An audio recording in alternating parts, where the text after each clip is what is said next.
Okay, everyone, good morning. Allan Knight, I guess you'd call me the creator of the Zen Zone Mindset community here.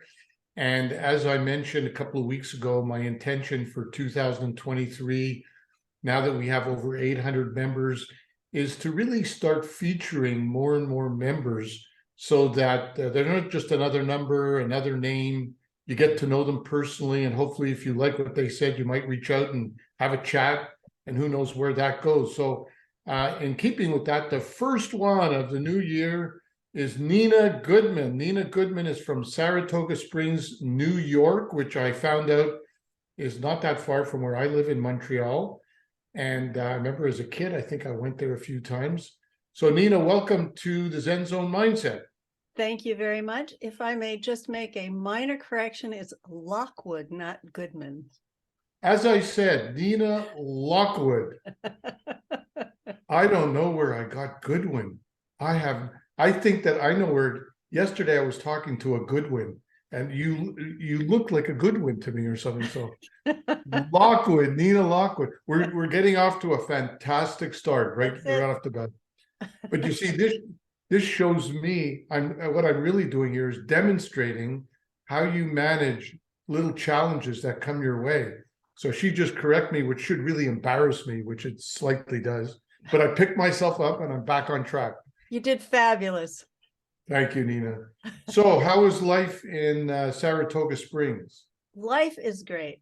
My favorite saying is, it's another day in paradise. Fantastic. Now, when we talked last week or a couple of weeks ago, you talked about that you had made a lifestyle change, you and your husband, I think, that you decided to move to a smaller town. Where are you originally from? Yes. Well, originally, I'm not far from where I grew up, which was about an hour and a half south of here in Schenectady, New York. But I spent, I don't know, maybe 20 some years in New York City. And at a certain point, it was right around 9/11, we decided that maybe being in the city wasn't our best option. So my husband had a very serendipitous experience when we were visiting friends in Saratoga, and he found the house that we now live in, which was built in 1786, and it's right on the Hudson River. Big change from living in the big city, but it's grown on me, and I don't think I'd live anywhere else at this point. Well, it's kind of interesting because it's keeping with the topic that we both decided we're going to focus on, which is your expertise, and we're calling it when it's time to change or shake up your life a little bit. And I know we're going to talk about how you help people to do that. But before we get into how you help people, why don't we talk about your personal experience first? Tell us, like, in a relatively short period of time, because I know you and I we're coaches, so we could be a little bit verbose, but we have a limited time, and we don't want to spend too much time on each question. But why don't you take a few minutes and tell us what motivated you to get into this focus? Like, what did you do beforehand? How did you shake up your life? As part of it, I guess, was the move to Saratoga Springs. And then we'll slowly get into the kind of work that you do to help people at this time. Okay, sounds good. So I would say, my undergraduate degree is in art, and you can probably tell from my background. And then I was interested in psychology, so I got a master's degree in psychotherapy. But I got very disillusioned with that because I found that people became their stories.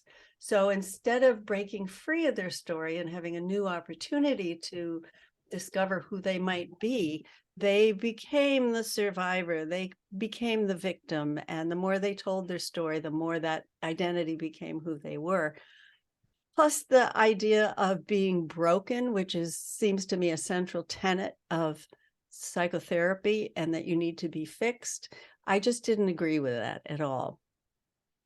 Fast forward, I went into the corporate world. I was talked out of going into a career in art. And I went into the corporate world, lived in New York City, had a job with HBO, home box office, took another job that seemed to promise faster growth, And within a year, I got laid off of that job. And that was devastating to me. I didn't have plans for anything else. I didn't want to hang out with my friends who already knew what they were doing. It was a real wake up moment for me. So I decided that I wasn't going to stay in the corporate world, and I was going to try somehow to get back into the art related field. So while I was in New York City, I had a calligraphy business and a floral design business, and that pointed me more in the right direction. And the big realization for me was that if I wasn't excited about what I was doing, if it didn't light me up, it wasn't worth doing. So I might be what you call a multi-potentialite, where I have a lot of interests in various fields. So just from going from the corporate world, psychotherapy, creative work, I then discovered energy medicine. And for 20 years, I was doing energy medicine. I had a practice, I had facilitated groups, and I got disillusioned with the same element that I saw in the energy medicine world, which was people were often chasing their symptoms, also based on the fact or the premise that you were broken and somehow you need your chakras opened or your energy field expanded. And I realized that there was a discussion missing that I thought was really important, which is the role of the mind in our well-being, and how we think about the world and how we see the world gets reflected not only in our physical bodies, but our experiences in the world. So that's the shortcut version of how I got from back there to here. Right. So right now, currently you're helping, presumably most of your clients are women, and it's all about when your life needs to be shaken up. Presumably, a lot of these people have lived a certain lifestyle for a while. They might have been married and then got out of a marriage 20, 30 years later, 2 children, 3 children grown up, and now they're faced with, what do I do for the rest of my life, kind of thing. And then, of course, throw in COVID, and you have a lot of shakeup. Now, I guess the first question I have for you, I mean, all of us, at the end of the day, we're all helping people that are broken, are broken or feeling emotional, psychological stuff that's holding them back. And we want to teach them in whatever way we can teach them how to overcome it, how to take charge of your life and turn a negative into a positive. Yeah. But getting what percent of the people that you work with are coming from, let's say, the corporate world like you came from? Do a high percentage of them or a low percentage of them? A pretty high percentage. And not, if it was not in the corporate world, it was in some professional capacity. So I think the theme with most of the women that I work with is that what they used to care about and what used to be important isn't. And much of the time people have, especially women, but it's true of men as well, is that we live a life based on what other people tell us to do. This is the right track for you. It was, in certainly my experience, I was told this is a better track for you. There's security, there's blah, blah, blah. But that leaves us with not owning our own lives. So someone could be in their 20s and feel like they've been in the work world for 5-10 years. This is not the direction I want to go in. I thought this was what I should do, but it's not. It doesn't feel right. But is it harder for older people in their 40s, 50s, and 60s to do that versus in the 20s, where they can make some changes fairly quickly and it's kind of standard for them? Are people that are older more entrenched in their way and have more limited resources or opportunities to make those changes, or is that just another excuse? Oh, that's such a great question. Well, I'll give you an example. I recently worked with a woman who is, I think she's 82 now. So she started when she was 81, and she contacted me, and she'd had a professional career. It wasn't in the corporate world, but she had a profession, and I've been married for 50 some years. Her husband had died. And she contacted me and she said, I think it's about time for me to figure out what I want to do with my life. So one of the qualities I think that is necessary, whether you're 30 or 80, is that recognition that something needs to change. And in her case, it wasn't finding another career, but it was learning how to be her own person, because she had been in this marriage for 50 some years. And she has a family, lots of kids, and her expectations, not only by her immediate family, but by her parents and her upbringing, really forced her to live in a very narrow world. And she wanted out. So I think that's the most important ingredient, feeling that sense of, I've got to shake things up. This is not who I am. There's so much So in more. other words, the main thing starts from an inner shift, and then it's up to the person to follow their intuition, follow their heart, start to explore what some of the strategies could be going forward. Yes. In other words, they don't have to know that right away. What they have to know right away is that they're fed up with mediocrity. They're fed up being stuck, and that feeling of being sort of stuck, and say, you know what, the gig is up. I'm going to make some changes. That's the most important thing. Yes, absolutely. There's a wonderful saying, which I hope I don't butcher, but it has to do with knowing, in your gut when it's time. There's a gut sense that something needs to change. And what I think a lot of people don't realize is that we all have what you might call an inner guidance system, a way of knowing that supersedes all of our monkey mind telling us we should do something in a certain way. And that gut sense, when we connect with that can lead us to a whole different reality.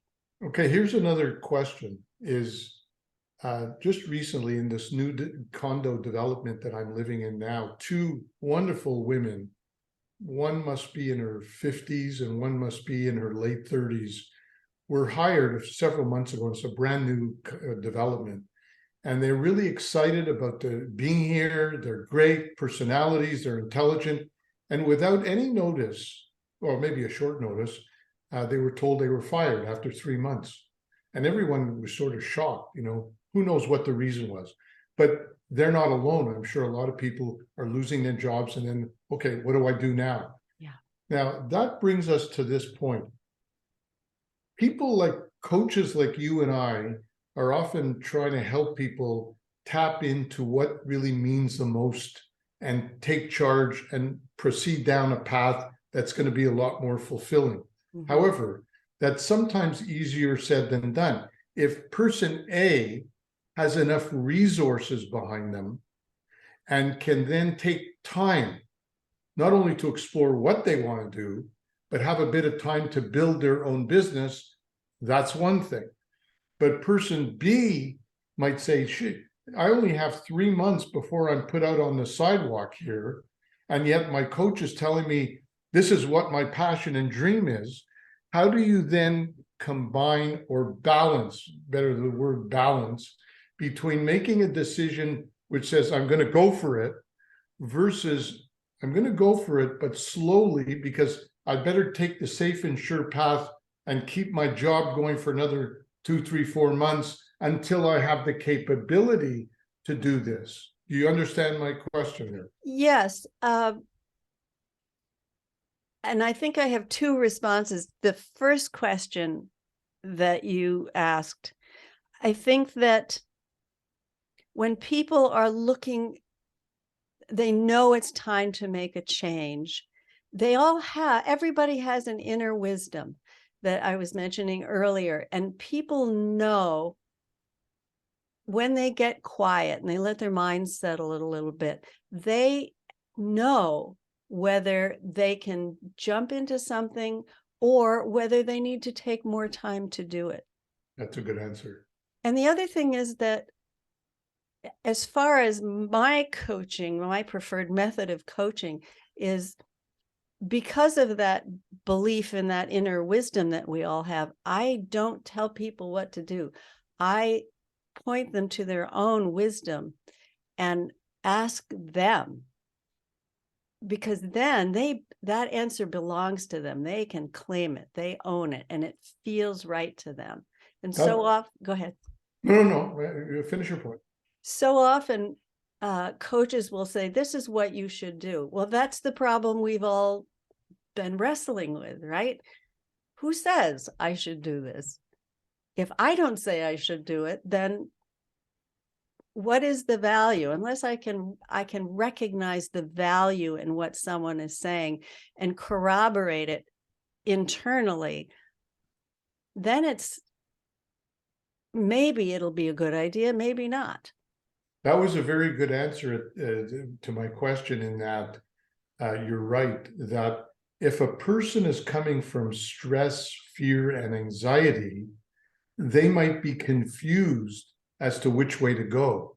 But if they quiet, and we both of us teach about mindset, so we both understand that, if they quiet their mind down and they tap into their, I call it the Zen zone, and follow their intuition, the intuition usually surfaces quietly and gives them the right answer. So that's very good. Now, in terms of the clients that you have worked with over the years, if you were, we know that there's many issues that hold people back, but if you were going to choose one or two that are more common than any other that hold people back, what would you say they are? One or two of the most talked about obstacles that especially women have when it comes to shaking up their life? I'm going to come up with two answers to your question. The first one is conditioning. We are conditioned, especially women, but men have their own version of it, to do what's expected of us. And many times women feel like they have to work twice as hard to prove themselves to be equal to a task that many men have, especially in the workplace. But also growing up for women, they're mostly taught to be well-behaved and to not get out of line and operate in a way that is limited, where you often see on the more masculine side, men are going out and conquering the world, and women, although this is changing somewhat, still have that intrinsic, you're the one who takes care of everything, you organize everything, you make sure the family is taken care of, in addition to everything else that needs to be done. So that is one thing that is more of a broad overriding issue that I think everyone deals with. But for women in particular, I would say it goes back to your point about, are you coming from love or fear? Most women are very insecure about being authentic and speaking their minds. Would you say that, and again, I don't want to be too politically incorrect here, but that I'm all for people, tapping into their inner freedom and living what's true for them. At the same time, I sometimes think that some people have gone overboard with it. Like, I have women friends that are very independent, very solid people, very solid women, and yet they appreciate some of the traditional ways of living their life, especially when it's relationships. They appreciate not being taken care of because they're needy, but being loved and nurtured in a positive way, like any woman would want. And do you see sometimes a danger that as women shake up their life, they might go off the deep end on the other side and try to go, and start to lose their feminine side? Great question. I think that that's certainly possible, but if we are doing our best to come from love and wisdom and realizing that we're all connected, that we all share our being, so to speak, that is you might call it a moderator of our behavior. So yes, anybody could go off the deep end because they feel like they've been in a box for so long that they have to get out, and they're going to do anything they can to do that. But then you sort of come back to a midpoint, so to speak, where you sort of come back to your senses and say, wait a minute, that's a little bit overboard. And what is it that I'm really after? What do I really want to express? How do I really want to connect with other people? Good answer as usual. Thank you. My final question, it's funny, I sound funny to myself because I remember in my early dating experience, I'd go on a date and, get along quite well with the individual. And then halfway through, the woman would say to me, geez, I feel like I'm being interviewed. So I had to learn how to lighten up a little bit. I had this tendency to interview them. Anyway, my last question to you is, if I had 500 people in a room and you had, a few minutes with them, and you were going to leave them with the most important message around the topic we're talking about, but you only had one message for them, even though you might have 20 or 100, what would that one message be, more important than anything right now? You do ask good interview questions. Thank you. I would say the most important message would be to look within. Look inside yourself. That's where all the answers you need are. That sounds wise to me.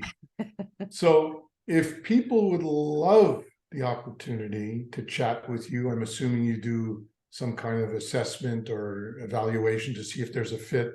Yeah. How best they get in touch with you? Hey, they can go to my website, which is my name, ninalockwood.com, and we can have a chat. I can send them a freebie that's about 7 ways to have an awesome life. I'm happy to talk with anyone. I love sharing my experience, and I love the process of people getting that aha moment for themselves. Right. Fantastic. Well, I want to, thank you, Nina, because you're very charming and very grounded and very professional, and I appreciate that. And I'm honored that you came on, and you're the first one of 2023, and it makes me excited to have more and more interviews, because I really created this because I wanted, ultimately, I know that sometimes people just join groups and nothing really happens, they don't connect with each other. So I'm going to try different creative ways to help people get connected, because so many wonderful things happen when you start connecting with people. You could become friends, you can become acquaintances, you might purchase something from them, you might be a client, collaboration. We're doing a kind of a collaborative thing here. So things happen when you start connecting. So that's my wish for the Zen Zone members. So thank you again for being my first guest of the year. Anyone who would like to get in touch with me, you could do so at allan@allanknight.com. If you're someone who would like to build your self-confidence quickly, I have a program called Assertive Confidence. And if you're someone that's particularly interested in relationships, we have something called the Soulmate Revolution. And I also have a certified coaching program for those of you that would love to be a coach, but don't have a program. So feel free to get in touch with me. We'll set up, go to book a call with Allan.com, set up a meeting, we'll chit chat, and who knows what'll come from it. So Nina, thank you again, and we'll keep in touch for sure. Absolutely. And thank you very much for inviting me on this conversation. I really enjoy it. And I think what you're doing in terms of allowing your guests to really share who they are and what they do is so important. And it's so great to have an opportunity to collaborate and share our knowledge together. So absolutely. Your programs sound wonderful. I have a program called Redesign Your Life that's right up this alley that we've been talking. And I think that people going to your website and seeing what you have to offer are going to be impressed by it. Thank you so much, Nina. We'll talk real soon. Sounds great. Take care. Bye. Bye.